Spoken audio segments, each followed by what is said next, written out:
next module, that is our module 9, is going to deal with preparation of several new chemical compounds, primarily alcohols and alkyl halides.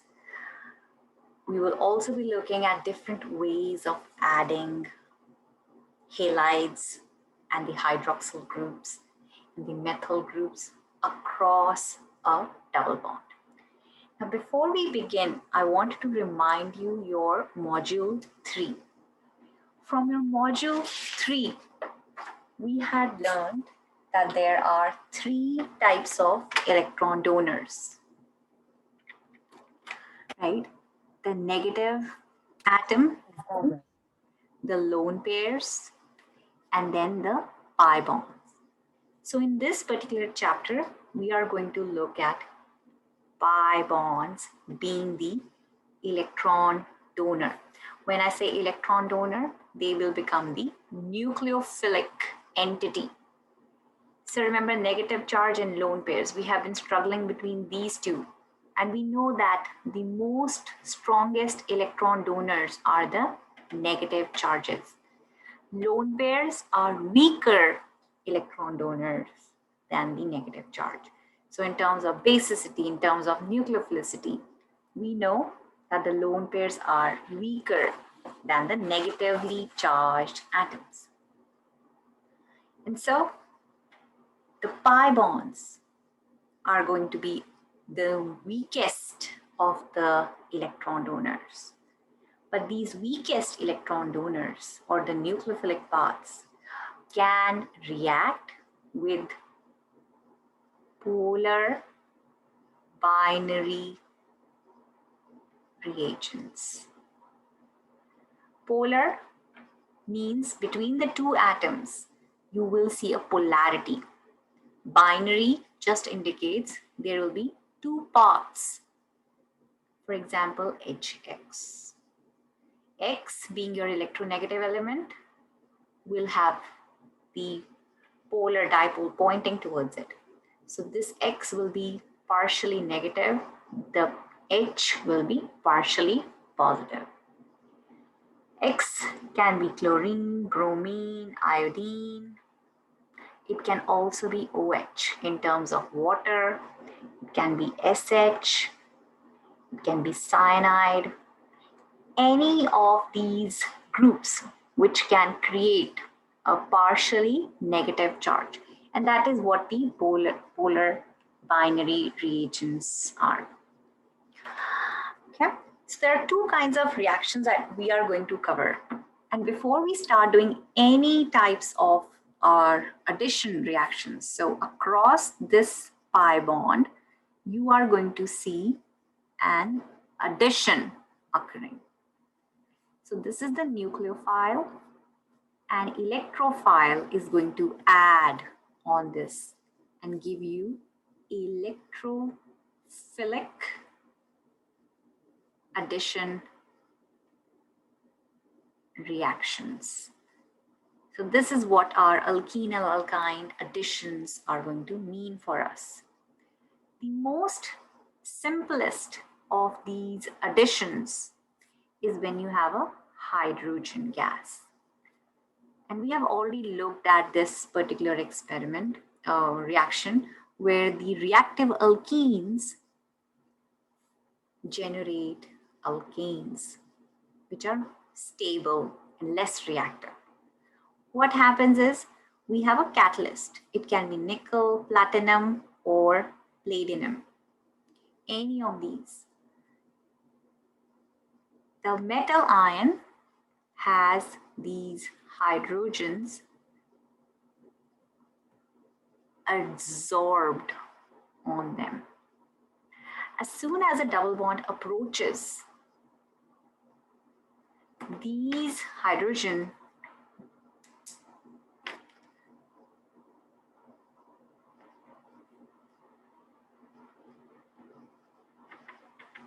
attack these double bonds.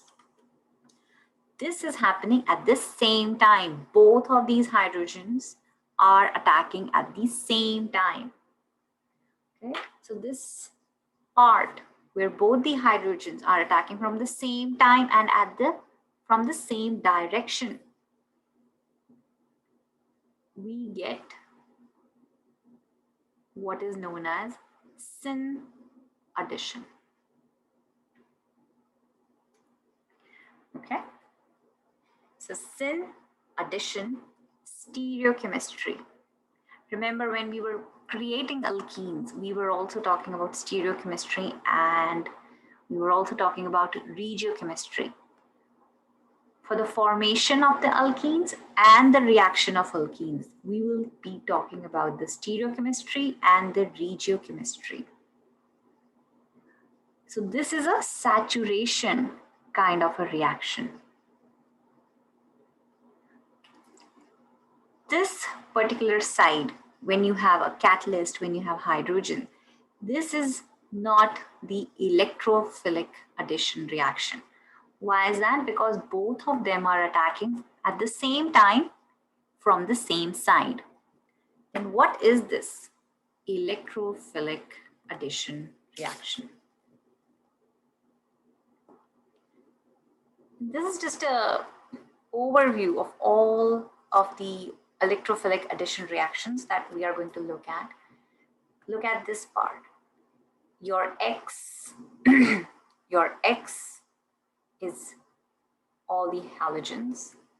Your X is the H part and the other OH part. Your H part and the X part, and so on and so forth. So these are what your electrophilic addition reactions will constitute. Remember, we have to talk about the regioselectivity. We have to talk about the stereochemistry. So stereochemistry can be syn or anti for the formation of an alkene. Whereas when we will talk about regiochemistry, so syn and or anti, but regioselectivity can be Markovnikov's or anti-Markovnikov's. So far we have only looked at syn additions. Syn additions is when both of your carbons are being attached at the same time and from the same side also. So looking at the first mechanism, there will be a couple of things that we will be redoing from our past. So what is it? The nucleophile attacks first. So this is a nucleophile attack. Where is the nucleophile? The pi bond, not this carbon, not this carbon. Both of these carbons together are going to be your nucleophile. Where is your electron poor species? This hydrogen, which is partially positive, this Br, which is partially negative. And hence, just like we do our acid-base reactions, can an acid-base reaction occur? No, even though you have an acidic hydrogen here, this hydrogen is not basic. No other molecule is basic here. Electron donating, yes, but not basic. So make sure that you always keep in check your acid-base reactions. So the nucleophile is going to attack the electrophile. And in the process, the bond will break. Leaving group leaves. Anytime a leaving group leaves, you get the rate determining step. Now, in this particular reaction, we are showing that the H goes to one side only and not the other side. Let's look at this reaction. So I have redrawn the structure again, and I have my HX. Don't worry about what it is. Remember, X can be any of these and more, actually. For your course, these are the primarily binary reagents that we are going to look at. So this is my positive, this is my negative, this is my electrophilic site, this is my nucleophilic site. So my nucleophile attacks. Did I show my attack from one carbon or the other? No, I have to show it from the pi bond. When I do this, the hydrogen will be added across the pi bond. And there is a reason that I want to show this to you. While the halogen, or whoever that other group is, will break away. So one step, two step. All of this constitutes your nucleophilic attack. Because hydrogen is a very small atom, it is smaller than a carbon atom, it will have to choose one of these carbons to stay on. CH3, ethyl. So CH2, CH3 is ethyl. On this carbon, what do I have? I have a CH3 and I have a hydrogen. Now this hydrogen has a choice. It can either go to this hydrogen, making this carbon electron deficient, or this hydrogen can stay on this carbon, making this carbon electron deficient. So let's look at both our structures. What if the hydrogen chooses to be on this carbon? If the hydrogen chooses to be on this carbon now has its all 4 bonds. But what about this carbon? This carbon has the methyl, the hydrogen, and the electron deficiency in form of a carbocation. Any questions so far? Okay. But what if this hydrogen had chosen to be with this carbon?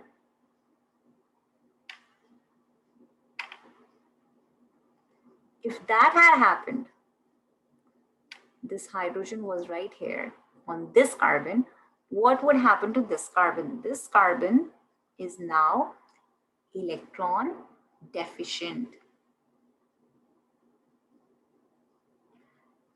Electron deficient carbocation. Looking at these two structures, which of these carbocations is more stable? We did this in module 7 and now we are on module 9. So you will see that your previous information, the things that we have learned previously, will still be applicable, will keep on coming back to you as we even proceed further. So among this carbocation and this carbocation, which will be more stable? Look at the carbocation. What kind of a carbocation do you have here? This carbon has how many carbons on it? Only 2. So this is a secondary carbocation. This carbon has how many carbons on it? Now I did write this ethyl, but this is a carbon right here. So this carbon, 1, 2, 3. This is a tertiary carbocation. Out of these two, who is more stable? The tertiary carbocation. Even if the carbocation, this secondary carbocation forms, don't you think it is going to rearrange the 1,2 hydride shift to become a more stable carbocation? Any questions? So you see what has happened? Your hydrogen, the incoming hydrogen from this binary reagent, the incoming hydrogen will go to a place where there is less substitution on the carbon. So if you compare carbon A and carbon B, Carbon A is di-substituted, the maximum substitution that can be possible. Whereas on this carbon, it is a mono-substituted carbon. There is still one hydrogen left to be substituted by something else. So between a mono-substituted and a di-substituted carbon, mono-substituted is a less substituted carbon. The incoming electrophile will go to the less substituted carbon so that a more stable intermediate can form.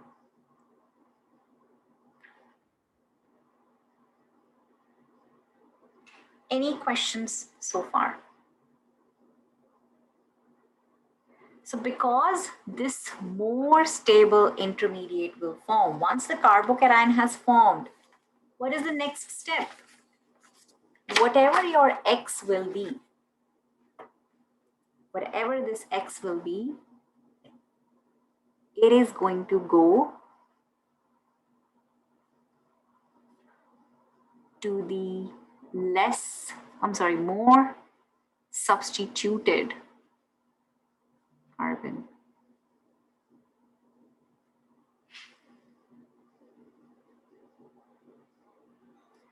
So Markovnikov's rule says electrophile goes to less substituted carbon, whereas the nucleophilic part will go to more substituted carbon. This is what is known as regiochemistry. The position of these groups will be decided on regiochemistry. What will be the stereochemistry? We cannot control it.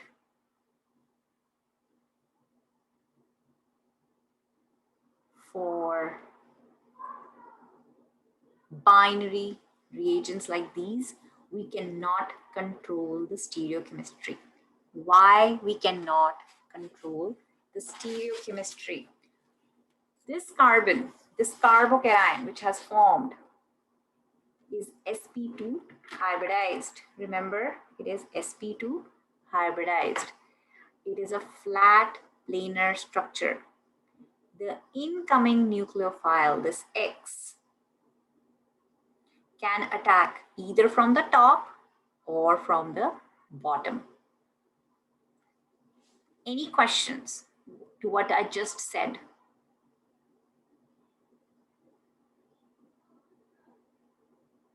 Ariel, are you able to understand what I'm saying? Do you have any questions? Anybody else has any questions? So this carbocation is a flat structure. When the nucleophile attacks, it can attack from the top, it can attack from the bottom also.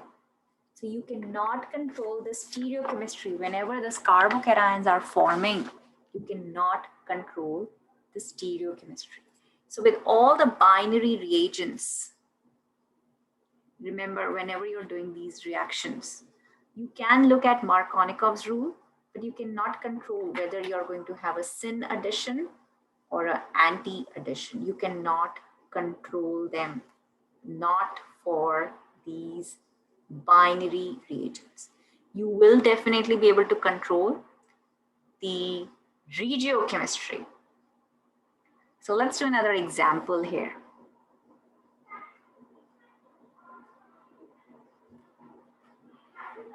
So let's say that I have this structure here and I'm going to write H2S. First of all, what kind of a reaction is going to occur here? An electrophilic addition reaction, right? The EAR. And then what is my binary reagent here? HSH. You should be able to recognize that. Where is my electrophile? This hydrogen will be my electrophile. Where is my nucleophile? This particular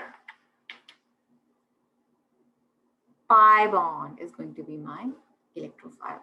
Electron rich attacks the electron poor. It breaks the bond that it already has with the polar, because of this polar bond. Any questions on what I'm doing right now?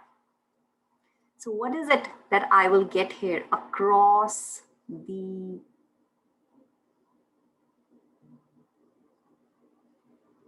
double bond?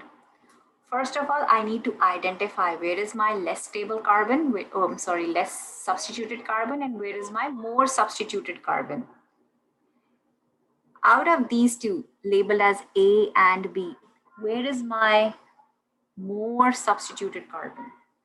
B.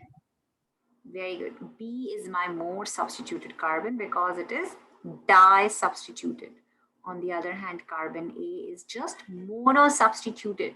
So I'm still following my Markovnikov's rule.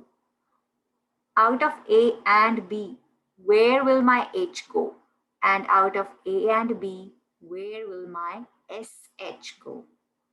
Remember, electrophile goes to the less substituted carbon. So between H and SH, what is my electrophile? The H. So where is my H going to go? A. Very good. Is there anyone who does not understand this?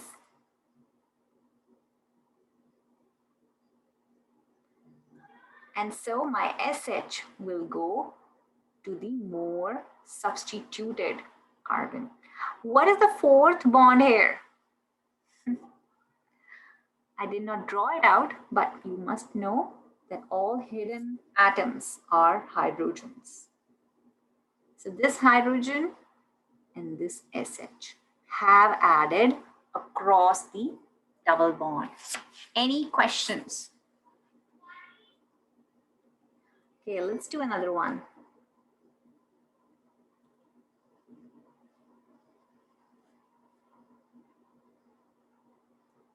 What kind of a reaction is going to go here? Tihaja, are you here? Yes, ma'am. Okay, very good. Do you understand what's going on? Do you want to show, do you want to help me here? I can try. Yes, that's a very good thing. So let me know. I wrote H2S here and I have H2O here. What do you think I should write here just to see better? You mean what type of reaction it is? Mm-hmm.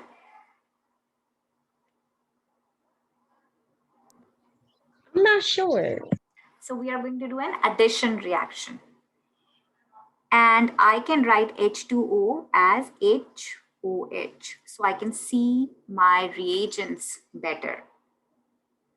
Okay, Tehajia. So do you see these reagents better as well? Yes, ma'am. So which of these parts will be my electrophile? Which of these parts will be my nucleophilic part? The OH will be your nucleophilic part, Very good. and your And H will be your electrophilic part. very good. But in this reaction, for example, in this reaction, where was my electron donor in this reaction? Where was my electron donor? It was in the double bond. Very good. The pi bond. And similarly, the pi bond here will be my donor. Very good, Dihaja. Thank you so much. Larian, are you here? Larian Clausel?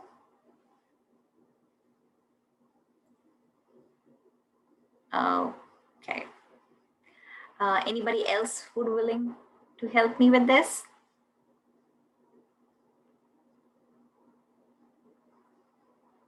Sure. Okay, great, Nelson. Thank you for being the volunteer. So what is the next step? How would I show my arrow, Nelson? You would draw an arrow from the double bonds, the nucleophilic site, to the H, the electrophilic site. Very good. And then what is the next arrow that I will see? the leaving of the OH. Very good. Now, we are still following the Markovnikov's rule. Where will the electrophilic part go? Let me label these carbons. This carbon as A and this carbon as B. It's going to go to A. So the H will go to A and my OH part will go to B. Very good, Nelson. Thank you so much. So the regiochemistry is Markovnikov's here. The regiochemistry is still Markovnikov's here. Okay? Is everybody good on this? Do y'all understand what Markovnikov's will mean for us? So this is all that Markovnikov's will do. But there is an anti-Markovnikov or anti-Markovnikov as well. But for that, we use special reagents. If you look on this slide that I have in front of you, the only time you will see anti-Markovnikov with electrophilic addition is when you will have a HBr in presence of a peroxide. What is this system? There are two oxygens bound to each other. Your R can also be just be a hydrogen, which is H2O2, hydrogen peroxide. Or you can have bulky alkyls.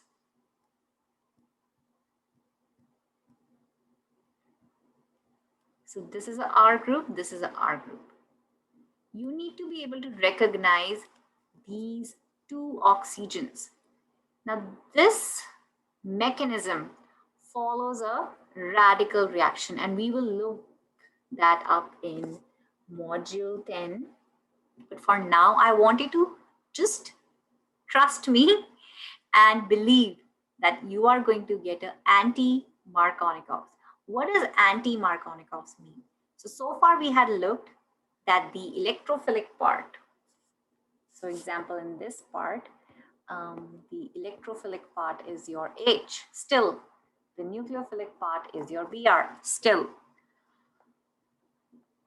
Instead of going to the less substituted carbon, in the anti-Markovnikov's, your electrophilic part goes to the more substituted carbon, and the nucleophilic part goes to the less substituted carbon.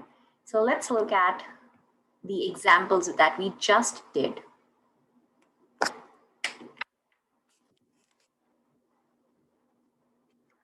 Okay, and so a few minutes ago, we had looked at an example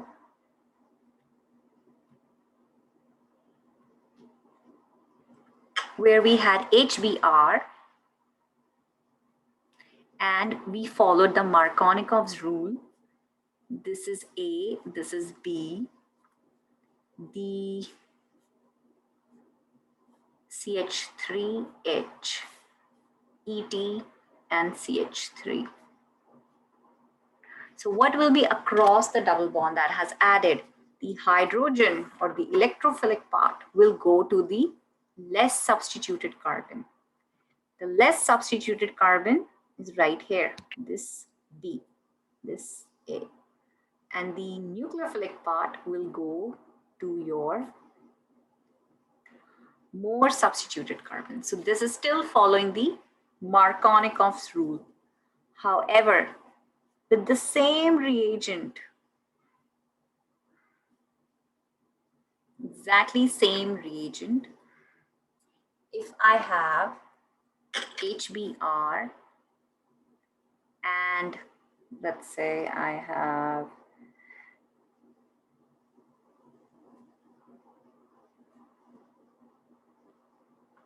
a molecule like this.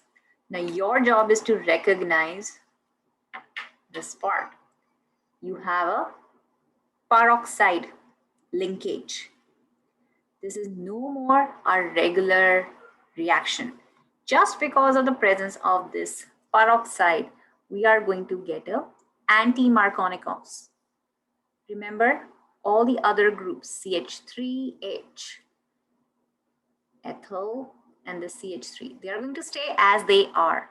The only thing that will happen is the hydrogen or the electrophilic part will go to the more substituted carbon, and the nucleophilic part will go to the less substituted carbon. What is the regiochemistry now? Anti-Markovnikovs. Any questions on this part?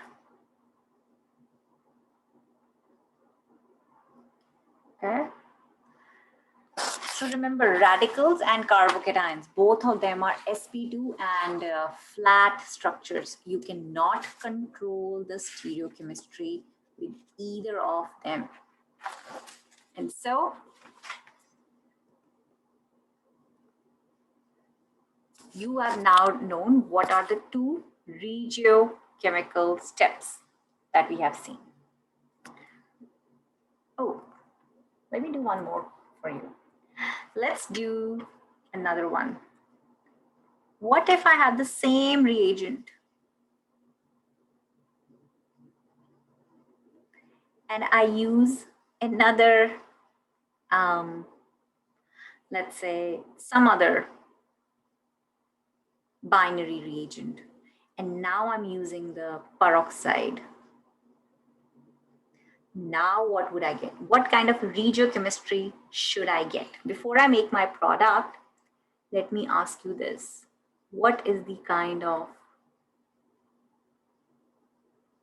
regiochemistry that I should expect?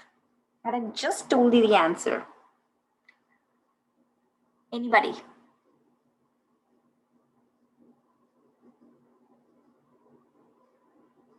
Armani? What do you think will be the regiochemistry for this particular reaction?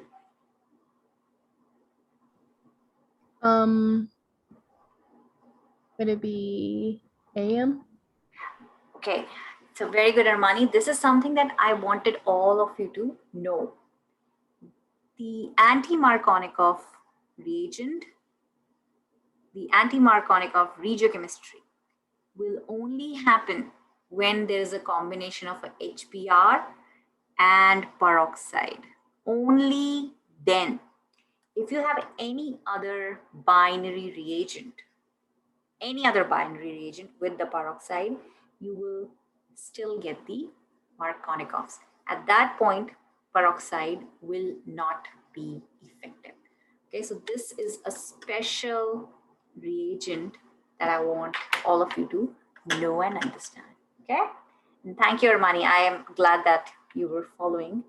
This is an exceptional kind of a reagent. So with this, the peroxide will not play any role, and we will still follow the Markovnikovs, which is the electrophilic will go to the less substituted, the nucleophilic part will go to the more substituted. So Markovnikov's rule will be followed only when you have a HBr with a peroxide. If you just have HBr in any other solvent, it will still not be anti-Markovnikov. It will be Markovnikovs. So most of the time, because this is following a electrophilic addition reactions, only there is a radical mechanism here. Okay, so when you make your flashcards or something like that, just make sure that you understand that part. Yeah.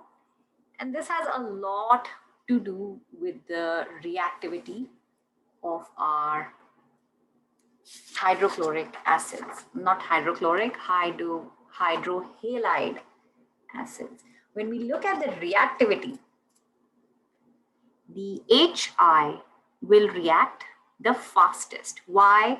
Because iodide wants to generate itself or liberate itself from the small H atom. So it will be very easy to break the HI bond. HBr is a little less reactive than HI, but still very, very, very reactive. Followed by HCl. So HCl is least reactive. What about HF? HF is a very violent kind of a reagent. We usually don't even use it for our electrophilic addition reactions because it is quite violent and uncontrollable. Moreover, it is difficult to break the small H and F bond compared to all the others. Okay.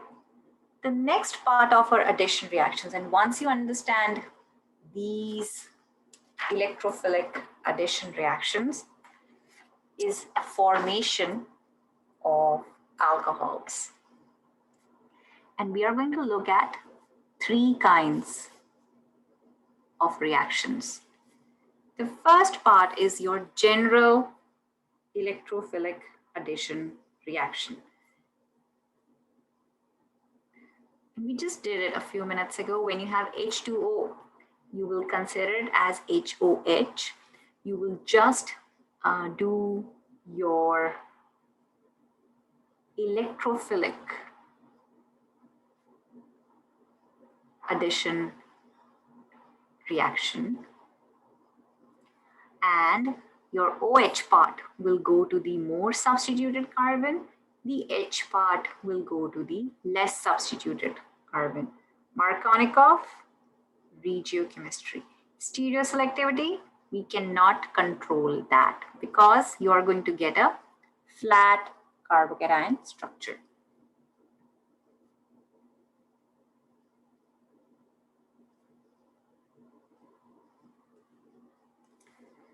What do you think will be the answer right here at H2O now? Remember, we are still doing the electrophilic addition reactions.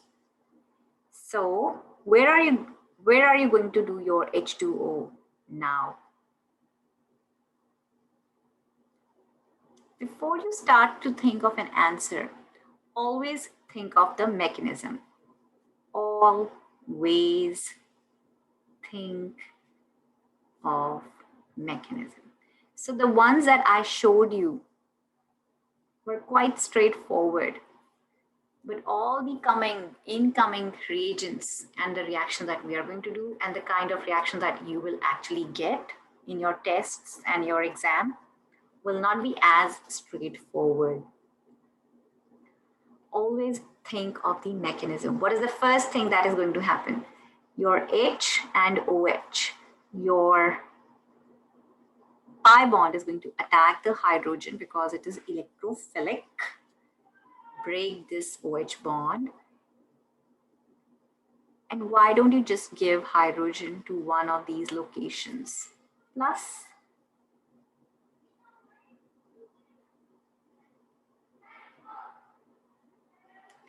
if you have a positive charge here, you can end up with the OH right here. But if your positive charge ends up here, there is a possibility that this secondary carbocation, this is also secondary carbocation, will rearrange.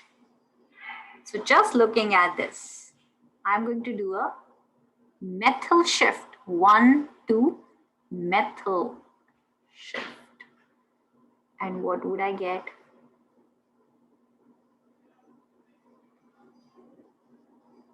Compound like this, and now my OH right here. Now imagine looking at this structure and at this structure. One of the possible products from this reaction will be this reaction. So what is it that has happened? Because of the carbocation formation, a rearranged product has been generated, which is not what we desired. We desired a simple hydroxide like this, and actually we also desired a product which might look like this. So you are not able to control where the reaction is occurring. overall, still the regiochemistry is Markovnikov's. It is still Markovnikov's. However, you are getting a rearranged product. You cannot control where your OH is going. For reactions like this, where you do not want to do a rearrangement, is where we do our oxymercuration, demercuration reactions. Okay. But let me very quickly show you this alkene plus water reaction also. In a reaction with this, you need to introduce a acidic amount. So water with dilute acid. Remember, when you had alcohol, we used concentrated acid to create an alkene. So from an alkene back to the alcohol, you will use dilute acid. Dilute how? With use of water. So water will not just directly attach to your reaction. You will need to use the acid as a catalyst. And so first, a protonation reaction has occurred because of the catalyst present here. The hydronium ion is generated. This hydronium ion will react with your nucleophilic part. This will be electron rich. This will be the electron poor. On this electron poor, which is the most electron poor? It is this hydrogen, and hence it will become your electrophilic site. Just like your other hydrogen, other electrophilic additions, the electrophile in the Markovnikov's rule will go to the less substituted carbon, So the more substituted carbon can get its carbocation. Once the carbocation, the most stable carbocation has been generated, then water will attack. This is a simple nucleophilic attack. We have looked at it in module 7. When the nucleophilic part attacks, the oxygen will get a positive charge and a base will come. Where does this base come from? It could be water, it could be any other material. If you show me a B negative also, that's completely fine. So this B negative or water or any other source of base will abstract out the other water or one of the hydrogens. Your bond between hydrogen and oxygen will break. You will get your more substituted location hydroxyl or the Markovnikov's product. The only limitation to this reaction, these kind of reactions, is we might get rearranged alcohols. And to stop this, we will use our oxymercuration demercuration reaction. So let me list it. The first one was when we use water in presence of acid, dilute acid. And the second way of making an alcohol is by oxymercuration reaction.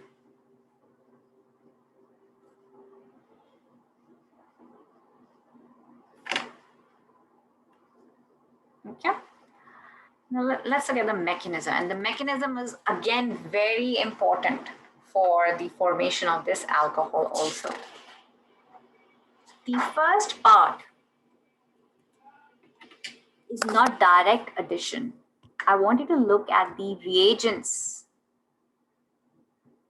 This HgO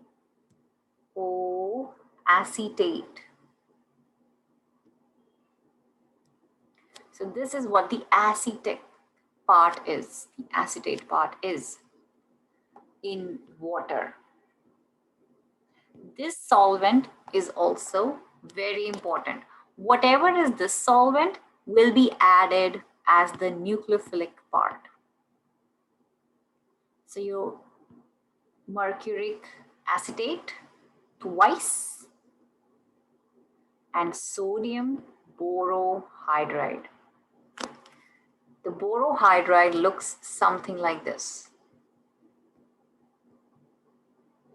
with the sodium ion frolicking around it. But it is the reagents that is very important. There are two reagents that you need to have. And so this particular acetate, the Hg being the metal ion, will get the positive charge and hence it will be your electrophile. So just imagine there is a Hg with OAC, OAC. Your pi electron attack this Hg, one of the OAC breakaway. Why it attacks this Hg? Because it is a metal ion and will have the positive charge on it. Just like your hydrogen had to decide which carbon should I go to.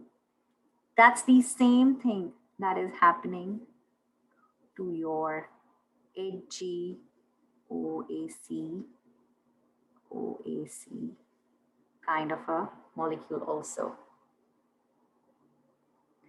So the nucleophile attacks the electron rich, attacks the electron poor,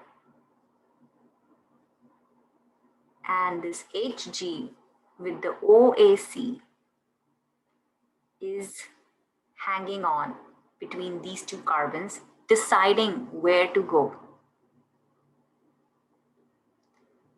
Because it is the electrophile, it will go to the less substituted carbon.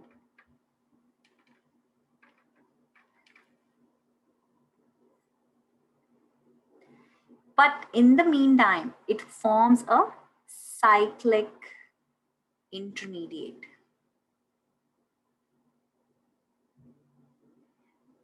Having this cyclic intermediate has a very big impact on the stereochemistry of the alkene. Can anyone tell me what is the regiochemistry?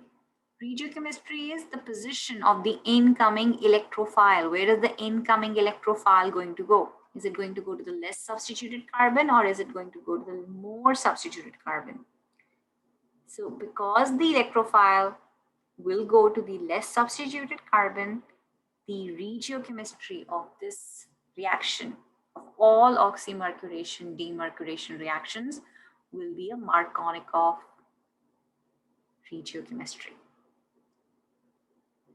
So because it is a cyclic intermediate, it is also a bridged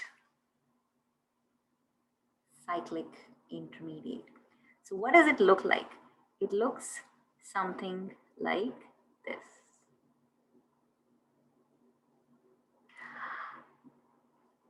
An important point about Hg is it is a very big metal.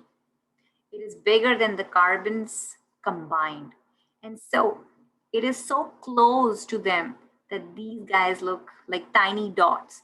And this looks like a giant sitting on one of the sides. Okay, so carbon atoms are very smaller in size. Mercury atom is a very big atom. And this helps the incoming nucleophile, whatever that is. For example, I have used water here. So the water will be the incoming nucleophile. Where will the incoming nucleophile go? To the less substituted atom carbon or the more substituted carbon? The incoming nucleophile will follow the Markovnikov's rule and go to the more substituted carbon, in the process breaking this carbon mercury bond, so that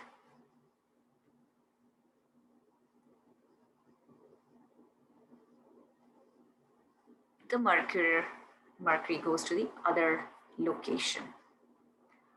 Same double bond, carbons A and B, carbons A and B. Electrophilic part goes to the less substituted, incoming nucleophile has gone to the more substituted carbon. Regiochemistry is Markovnikov's. Now, when we are talking about oxymercuration, demercuration reaction, there is no more plain carbocations. Okay, carbocations are plain flat structures. But this structure, because of its bulk, the hydroxide or the OH cannot approach from the same direction. It will not be able to reach any of these carbons. But if it tries and comes from the opposite side from this bulky mercury, now it can attack. And so now we are able to control the stereochemistry. The stereochemistry is, where does the nucleophile attack from? From the same side as the electrophile or from the opposite side or of the opposite way from the electrophile? Because it is the opposite or anti-attack, the anti-attack of the incoming nucleophile that we see OH and H. These two will be anti or trans to each other on your molecule also, on your product also. So we don't need to know this, but sodium borohydride, it follows a radical mechanism to replace the mercury acetate with one of its hydrogens. Okay, so you don't have to know that mechanism, but knowing this pathway, this cyclic bridged intermediate pathway for the formation of an alcohol in a controlled manner, this is a very important reaction for you or mechanism for you. Okay, I thought there were some questions that we can try here.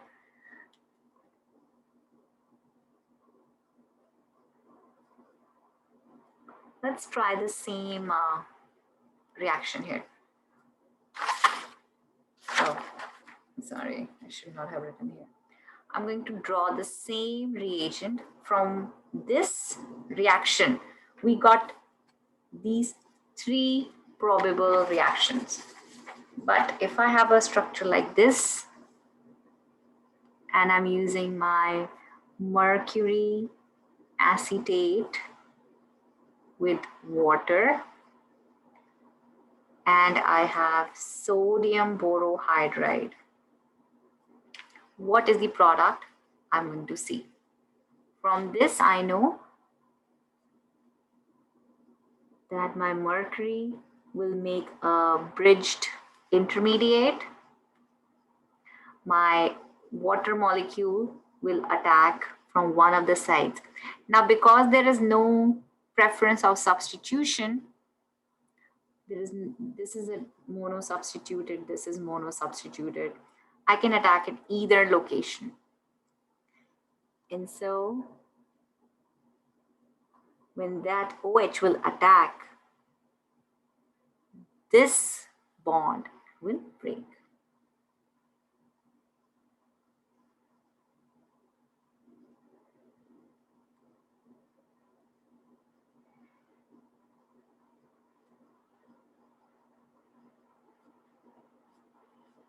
and sodium borohydride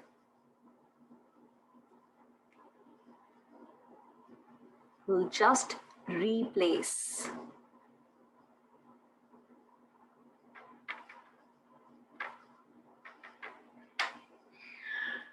and of course eventually a base will come, deprotonate this hydrogen, and you will get your regular hydroxide.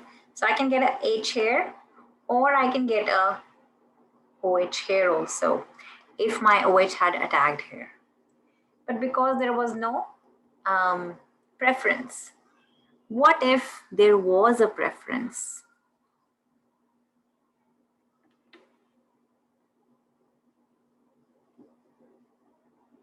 If I had a preference, then I know that using these same reagents,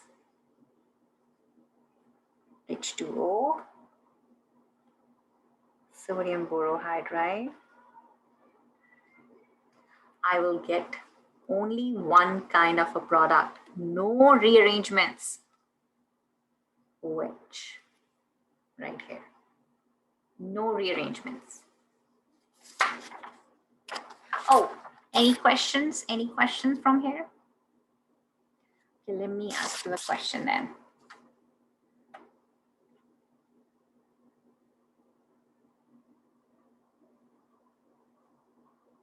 I'm going to use the same reagent that I used, same substrate that I used.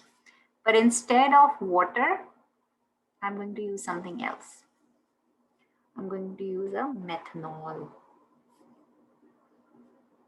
I just want to tell you, just like water is a protic material, methanol is a protic material.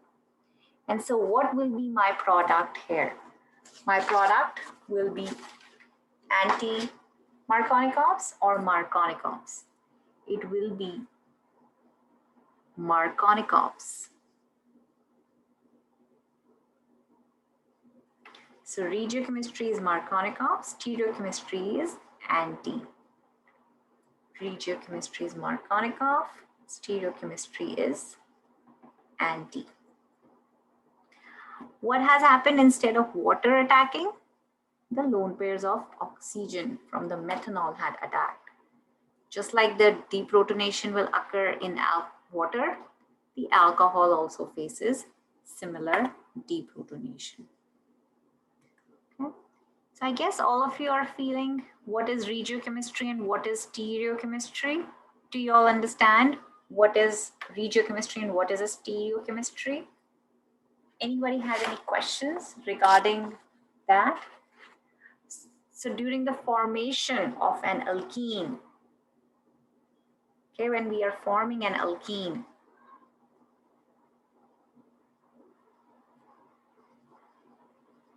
let's say I have a alkyl halide here. I have a strong base here.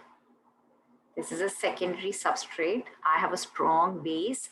There is definitely going to be E2 elimination. So from my alkyl halide, I'm going to make a alkene. When I'm making the alkene, I still have to follow the regioselectivity. What is my regioselectivity? Zitsav's product or more substituted product will form.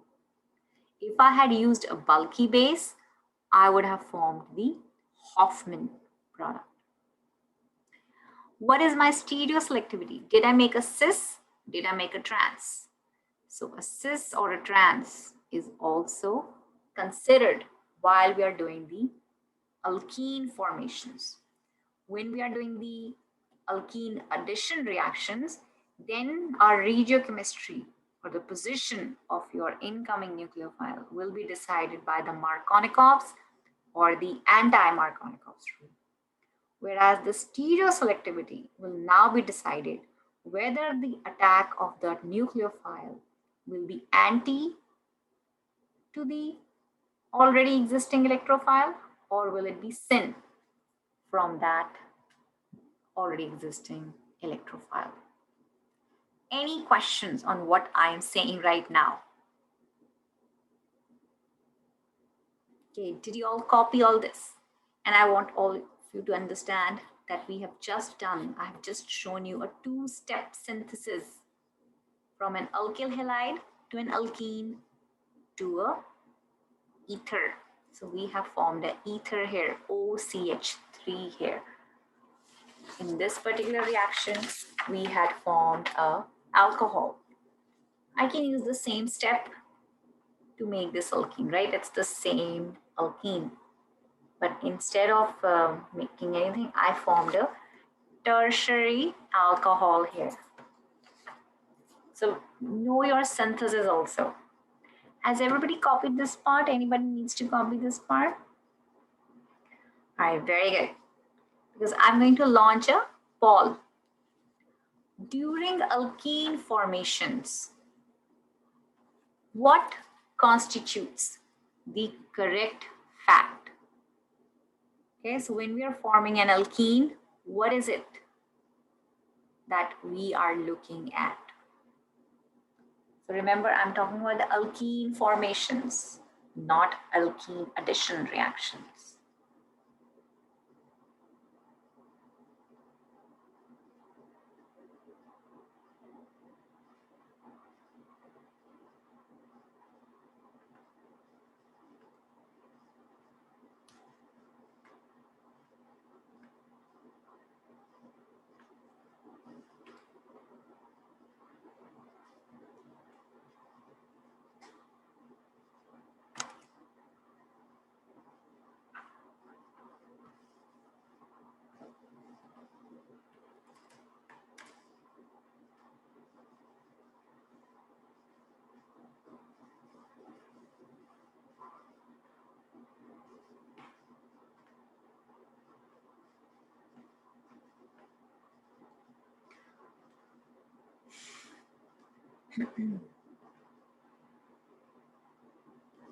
Okay, 10 more seconds. 9, 8, 7, 6, 5, 4, 3, 2, 1, 0. Okay. Oops. I closed that poll, and I actually closed that completely. But I just want to remind you, when you're forming your alkene, we are talking about the Z-Safs, Hoffman, and the cis-trans in terms of regiochemistry and stereoselectivity. So this is something that you have to remember. You will be asked on your exam, what is the regioselectivity, what is the stereoselectivity? Similarly, when you're doing the addition of alkenes, you will be asked, what is the regioselectivity and what is the stereoselectivity? So knowing those is very important for you. The third way, so this was our second way. The third way by which we introduce alcohols is by a hydroboration oxidation reaction. But just like I asked you to trust me for our HBr with a peroxide reaction, similarly, I would like you to know that this hydroboration oxidation reaction is also something that has a different mechanism, which we will probably not be discussing a lot. Borane, as you remember, is not a stable molecule. It is quite reactive because it is electron deficient. It only has 6 valence electrons. And borane usually dimerizes to form a diborane. This can also stabilize by Lewis acid structures because of its electron valence deficiencies. And so the same thing will be applied.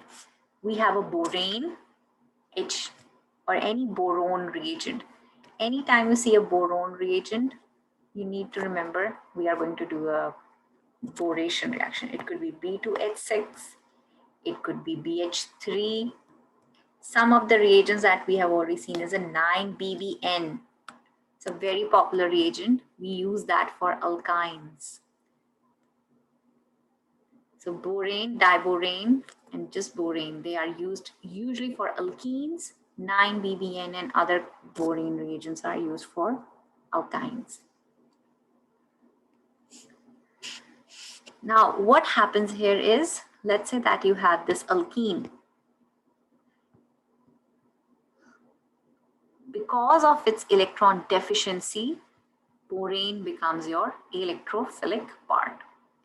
And the electron-rich pi attacks this borane. So because it is the electrophilic part, the less substituted gets the borane part, and the more substituted carbon gets the hydrogen. So remember, when this attack occurs, the borane hydrogen bond breaks up and it goes and attacks the more substituted carbon. Because it happens from the same side, the electrophilic part and the other hydrogen part, they are attacking from the same side. We say a syn addition occurs. And eventually what happens is, in presence of a peroxide, this Br2 is replaced by the OH. So if you go down a little bit, maybe then we'll be able to see right here. So this Br2 will be replaced by OH. And this is a very, very economical kind of a reaction, because from one, we can make 3 alcohols, 3 molecules of alcohols, because all of these R groups are just this part. So that is hanging on to this borane, and it can do that in one go. All of those will be converted into a alcohol. So let's look at the reagent one more time. We have the BH3 and the peroxide with HO. So boration reactions. Let's look at the same reagent. I have BH3, water, and then peroxide and basic conditions. So what is the overall reaction going to be? My regioselectivity is going to be opposite, anti-Markovnikov's. Why? Because instead of going to the more substituted carbon, my OH will now go to the less substituted carbon. And instead of doing an anti-attack, my OH and this incoming H, both of them are doing a syn addition. This is an anti-addition, this is a syn addition. So whenever you will have the hydroboration reactions going on, you will see anti-Markovnikov's and syn. So whenever you're making your flashcards, please make sure that you write the mechanism for all of them, but you don't need to know the mechanism for this boration reaction. It's not very critical for your course right here. And the last part that we're going to cover today are the alkene reactions with dichlorines and the dibromines. When I say that, I just mean simple bromine and simple fluorine molecules, but usually where we have seen them as HCl or HBr, but right now we are going to look at them as Cl2 and Br2. So far we have looked at the 3 methods by which we can introduce alcohols into our alcohols, ethers also, into our alkenes, by hydroboration, by demercuration and oxymercuration, and then by the regular acidic methodology. So now we are going to look at additions of alkenes with X2, where X for us is going to be chlorine and bromine only. We cannot do it with iodine. We cannot do it at all with fluorine. Okay. Let's do bromine here, and I'm going to write it out apart. You definitely need a non-nucleophilic solvent. What does a non-nucleophilic solvent mean? If you have a H2O, don't you think there is a lone pair here? And so this is a nucleophilic solvent. If you have a non-nucleophilic solvent like CCl4 or CBr4, you can either use either of these, which are non-polar, non-nucleophilic kind of solvents. So that is your first reaction, first condition.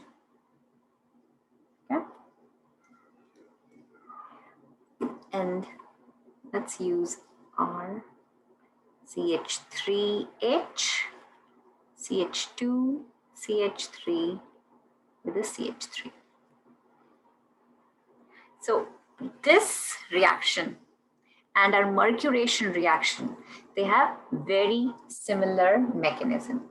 Now you will say bromine is exactly the same. How is it possible for bromine to one of the part to become nucleophilic, one of the part to become electrophilic? So this is where I would like you to remember your dipole-dipole interactions. Whenever an electron-rich species will approach another, a dipole, inner dipolarity will occur. So if you just treat bromine in a regular environment, bromine will be having no polarization. But in presence of another electron-rich molecule, the nearer bromine will get a positive charge, giving the other bromine a partially negative charge. So this electron-rich is negative. It approaches, or whichever bromine is closer, it approaches this bromine because it is closer, giving this bromine a partially positive charge because of induction.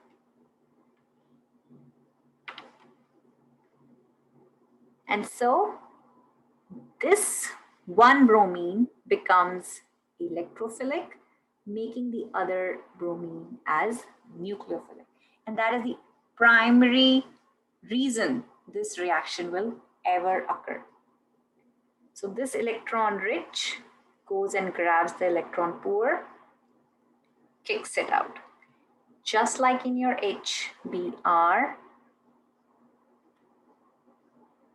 CH3H, CH3. The bromine being a bigger atom, a much bigger atom than carbon. So these are carbon, and the bromine sits here like a giant something, making a bridged, cyclic, bridged intermediate. Now, why do we have to remember this? Because now also the incoming nucleophile will have to go and follow your Markovnikov's rule.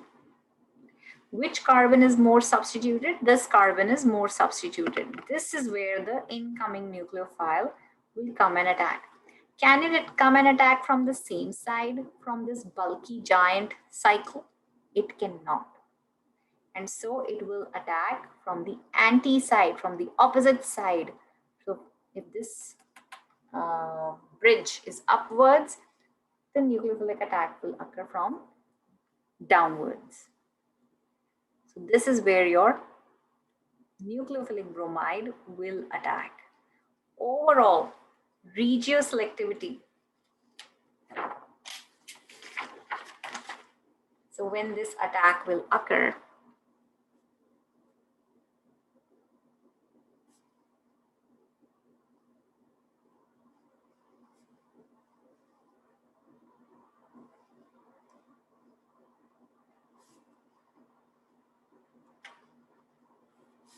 regioselectively, it is going to be a Markovnikov's attack.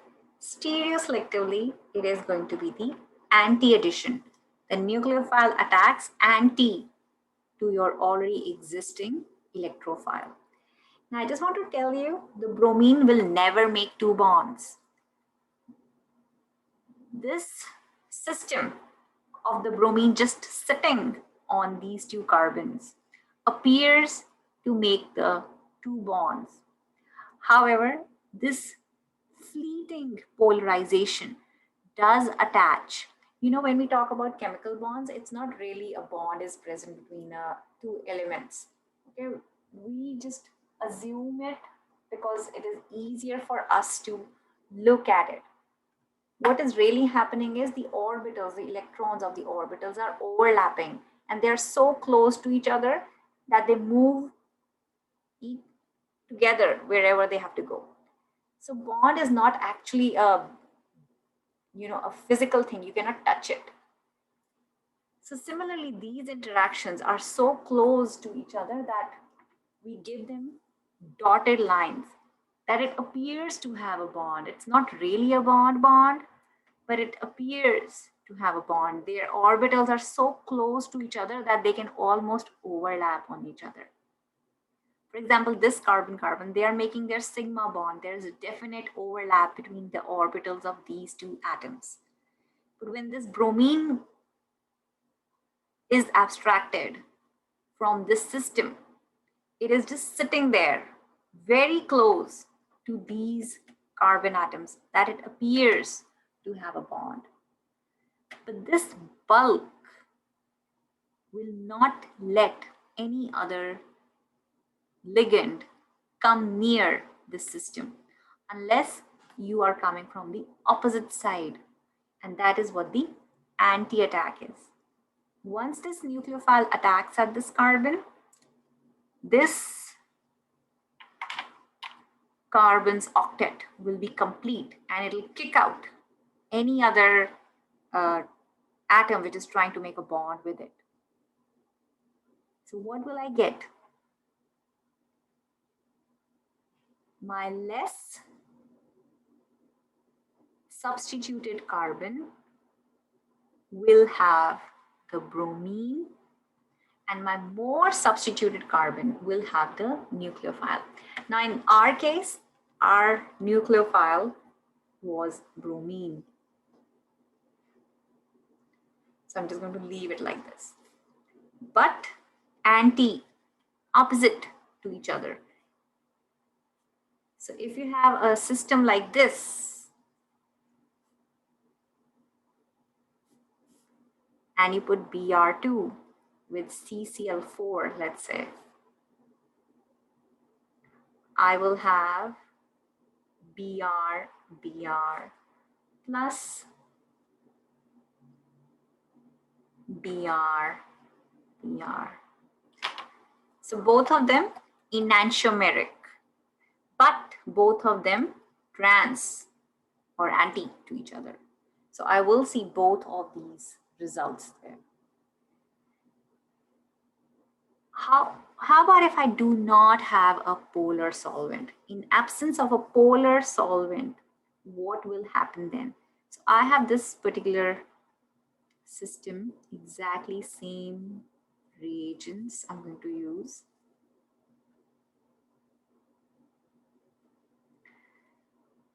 Instead of having the non-polar, non-nucleophilic reagents, what if I now have a nucleophilic polar reagent like water? I may also have ethanol or methanol or ammonia, whichever will give me a protic hydrogen. So now I'm going to get an exact same intermediate. This bulky intermediate sitting on one end. So I know that this mechanism follows Markovnikov's rule. It follows the anti-stereochemistry. And so where will my nucleophile attack? I have this bromine. The pi attacks the bromine. The bromide get lost.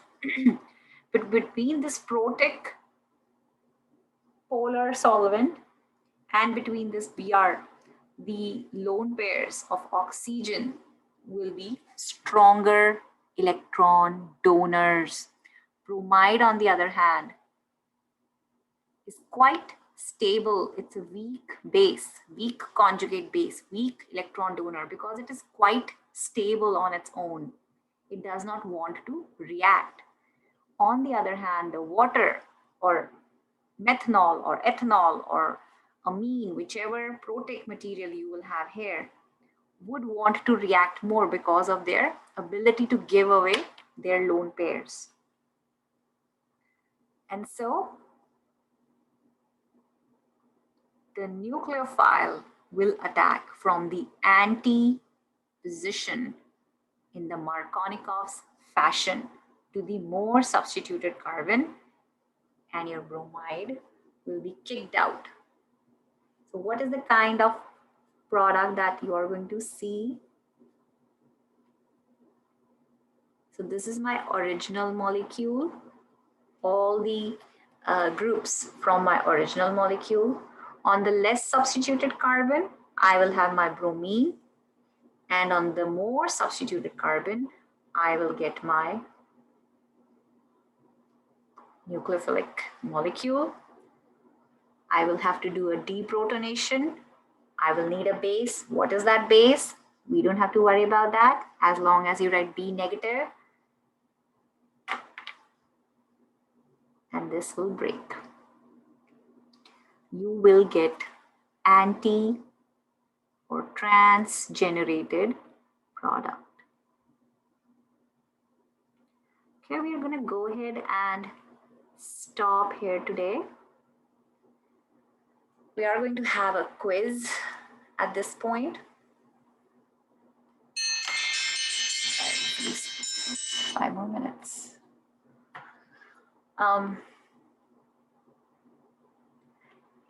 We are going to look at this mechanism again starting tomorrow, but I want all of you to pay attention to your module 8 and these mechanisms again today and between tomorrow.